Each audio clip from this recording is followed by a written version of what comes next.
السلام علیکم ورحمۃ اللہ وبرکاتہ۔ امید ہے آپ سب خیریت سے ہوں گے۔ جیسا کہ ہم نے پچھلے سبق میں ہم نے حرکات اور تنوین کی مشق کی تھی کہ جب حروف پر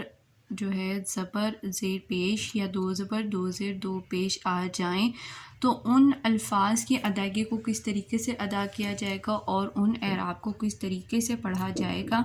ہم نے یہ پچھلی تختی نمبر 6 میں سیکھا تھا۔ آج ہمارا جو نیا سبق ہے وہ تختی نمبر 7 کھڑی زبر کھڑی زیر الٹا پیش کے متعلق ہے۔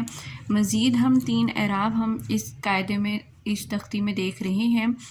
کھڑی زبر، کھڑی زیر اور الٹا پیش، کھڑی زبر کھڑی زیر اور الٹا پیش۔ یہ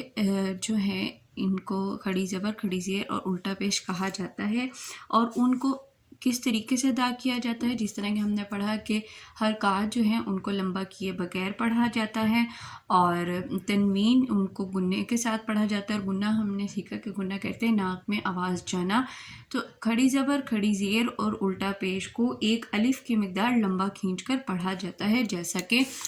با کھڑی زبر با، یا کھڑی زبر یا، را کھڑی زبر را، میم کھڑی زبر ما، لام کھڑی زبر لا، واو کھڑی زبر وا، نون کھڑی زبر نا، حمزہ کھڑی زبر آ، ہا کھڑی زبر ہا، عین کھڑی زبر ع، ح کھڑی زبر ح،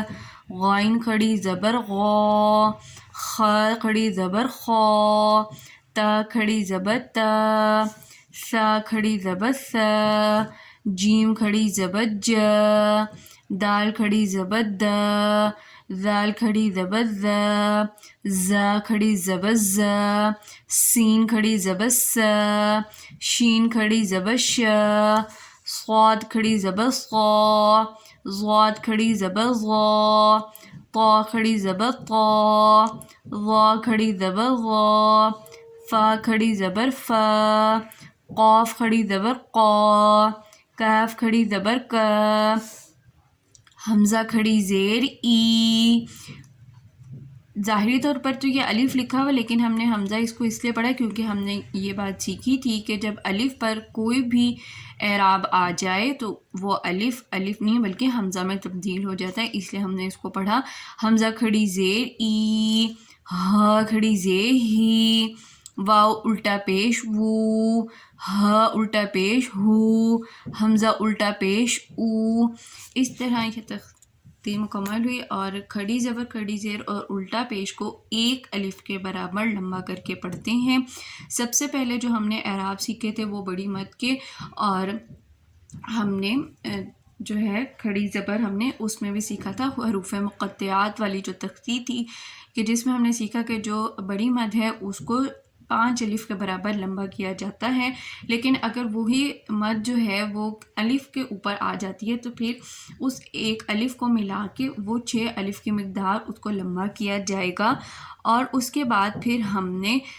ایک اور اعراب سیکھے جو تھے زبر زیر پیش، یعنی فتح کسرہ اور ضمہ، جن کو حرکات کہا جاتا ہے، اور حرکات جو ہیں ان کو لمبا کیے بغیر پڑھتے ہیں۔ پھر ہم نے تنوین سیکھے، تنوین کہتے ہیں 2 زبر 2 زیر اور 2 پیش کو، اور ہم نے سیکھا کہ تنوین کو گننے کے ساتھ ادا کیا جاتا ہے، اور گنہ کسے کہتے ہیں؟ گنہ ناک میں آواز جانے کو گنہ کہا جاتا ہے۔ پھر ہم نے حرکات اور تنوین کے مشق کی کہ جب یہ 2 اعراب جو ہیں جب وہ الفاظ پر آ جاتے ہیں، لفظ پر آ جاتے ہیں تو ان کو کس طریقے سے ادا کیا جائے گا، اور اس تختی میں ہم نے مشق کرنا بھی سیکھا کہ ہم نے اس چیز کی بھی مشق کی کہ وقف کس طرح کیا جاتا ہے۔ اور ہم نے آج تختی نمبر 7 میں مزید ہم نے کچھ نئے اعراب سیکھے جن کو کھڑی زبر کھڑی زیر اور الٹا پیش کہا جاتا ہے، اور اس کو ایک الف کی مقدار لمبا کر کے پڑھا جاتا ہے۔ انشاءاللہ کل ایک نئے سبق کے ساتھ ملاقات ہوگی۔ امید ہے کہ آپ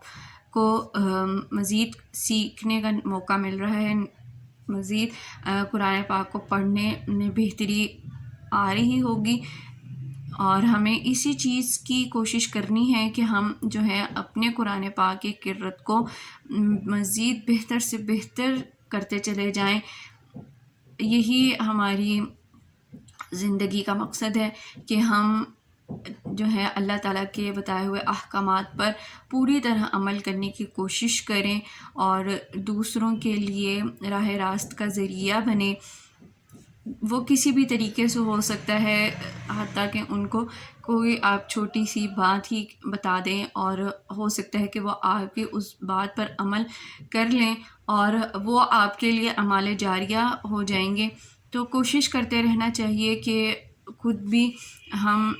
راہ راست پر چلنے کی کوشش کریں اور اپنے ساتھ دوسرے لوگوں کو بھی اس راستے پر چلانے کی کوشش کریں.